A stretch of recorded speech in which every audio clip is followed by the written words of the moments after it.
2 hours. That's how long the wait was for some Maryland voters tonight. Dozens stood in line at one Anne Arundel County polling place to cast their ballots on the final day of early voting. And WJZ is live. George Solis at the Odenton Regional Library, where eager voters were willing to wait it out. George? Yeah, it's all wrapped up now, but I got to tell you, no one seemed really upset about the wait. The weather could not have been better. A lot of voters actually impressed by the high turnout. A line easily rivaling one you might see at an amusement park. Spirits here outside the Odenton Regional Library also pretty upbeat about the estimated 2-hour wait to get inside. 6 hours, it could have been 12, it don't matter. Akitu Africa says as long as she gets her ballot in on this final day of early voting in Maryland. Now, I want to make sure that we're being represented in a way that is conducive to what we want.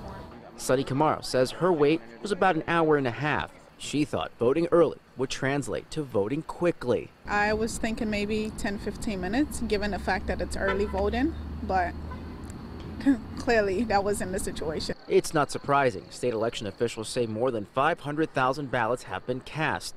The turnout has been record-breaking. Seems to be reflective of what's happening around the country, with voters being very engaged. The crowd brings a smile to Air Force veteran Dan Carter, who says he's been disappointed about turnout in the past. It's been sad for quite a while.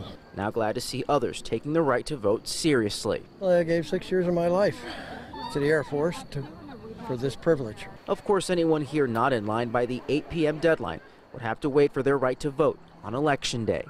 Dawn Noga just barely made it. I'm just relieved that I get to vote.